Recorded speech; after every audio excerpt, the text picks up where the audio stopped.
Awesome. Hi, I'm Jamie from comicbook.com. How are you? I am well, Jamie. Thank you. I'm Nathan. Oh, hello. From Canada. From Canada. I want to say, first of all, I love the movie. It's so funny and it's so sweet. And it was nice to see your actual face in it. I'm a fan of your face. Thanks. You can see by my shirt. And in the first Guardians, you play kind of a nasty inmate, but you're disguised. How does it feel to finally get to be Nathan in the MCU? It feels great, especially when you took a look at the helmet some of the other Orgo sentries had to wear. That thing did not look comfortable at all, but I got to be the guy that didn't have to wear his helmet. And speaking of that suit, were you in that whole thing? Was that as practical as it looked? Were you all bumping around like Violet and Willy Wonka? Yeah, it looked like I jumped into a bread basket, but it kind of felt like a lobster. It was very unusual. It weighed approximately 75 pounds.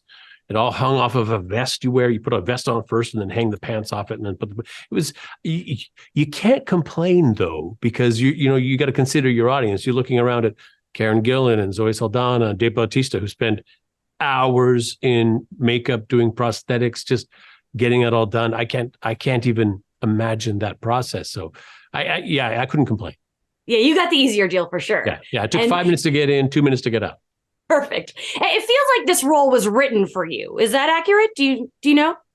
I wouldn't be surprised knowing James. He loves to work with his friends. He loves to pull from his old movies to put people in the new movies, which I'm not arguing. I think that's a fantastic practice, and he should never stop. Agreed. That's a better question for James. It certainly.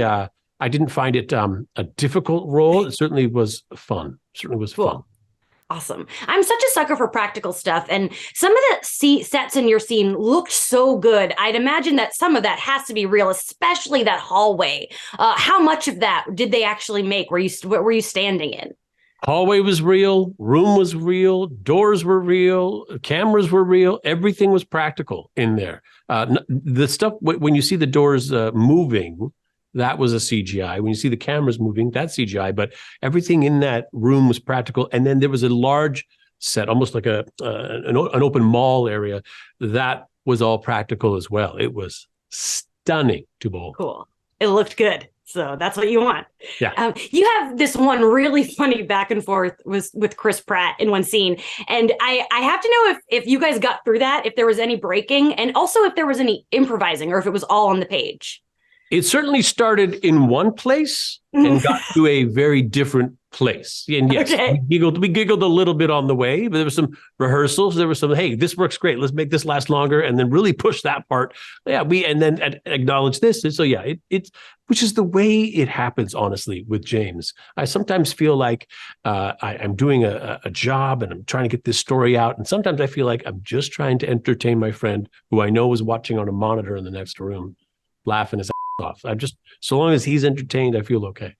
It looked like everybody was having fun. So perfect. And as you said, you've worked with James Gunn a lot. You played the detachable kid in the Suicide Squad, which I loved. You've now played a couple different MCU characters. Could we be seeing you again as a new character in Gunn's upcoming DC slate? Like I said, James tends to put old actors he's worked with before in his new movies, and that's something I fully support. I would never say no to James Gunn. I can say that. I'll accept that. When they first announced that you were playing a character called TDK, the internet went crazy and thought that stood for the Dark Knight. So did Do you I. remember? Yeah. Was there a moment like, yes, I'm Batman? Totally. I kept calling my friends. I would answer the phone. I am the Knight. Where's me? Yeah, I would do that a lot. It got tiring for them. Oh, well, TDK is his own special brand, so we love it anyway. And again, all these characters that Gunn has created for you, do you have a favorite? Of all the characters Gunn has created for me, do I have a favorite? The detachable kid was pretty fun. The costume alone and just the action and the goofy stuff I got to do alone, that was really fun. That checked a lot of boxes for the little kid in me. Yeah, let's go with TDK. Cool. That would have been my answer. Yeah. Switching gears a little bit, you're known for playing a lot of sillier kind of people, but my very first introduction to you was Caleb in Buffy. As you can see under my Marvel shelf is my Buffy shelf. That lovely. Yes, and you scare. I was 13 and I was terrified of you. You were like the scariest thing I've ever seen. And I'm wondering if you have any interest in playing like a straight up evil dude again. Yeah, absolutely. That was my first time playing a villain, and Joss Whedon taught me a lot about playing villains. The first thing being, the villain doesn't think he's the villain. That was very informative to me. He's not in the corner wrenching his hands going, I'm the bad guy and I'm going to do something nasty. He's justified and he is righteous, which I think I'm really scared of righteous people, because once they're righteous, they can't be wrong anymore. But whatever they want, they feel righteous. You can't stop them. It's the worst. So yeah, that scares me too. Yeah, I'd love to see it again because I'll never forget it. I'll never forget that. And so you got to be a part of Guardians of the Galaxy Volume 3. And I think for a lot of people involved with this film, it was probably really emotional, playing these characters for all these years and coming together. Did you feel that energy on set, or was it just all rainbows and fun times? Rainbows and fun times. I'm sure it got a little sad towards the end for those folks. I was right there in the middle of it. They were probably just, they were in the grind of it. But it is still sad for me as a fan. Yeah. I love these movies. I love these movies. And I was familiar with the comic. I didn't like the comic, but I love the movies. So these movies made a fan out of me. And these movies, they make me come and keep seeing them. They make me care about the characters.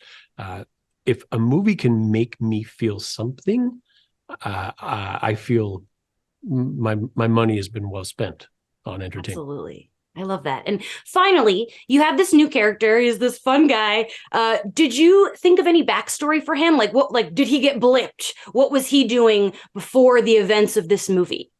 I think this is a fellow who would love to be a cop for real, but just only made it as far as security guard. Yeah. So he's kind of his own worst problem. He's probably in his own way, probably standing in the way of his own promotions, just because he's too dumb. He's just dumb and mean. He's got a bad attitude. Power corrupts, and he's got a little bit of power, and he's corrupted. That's all there is.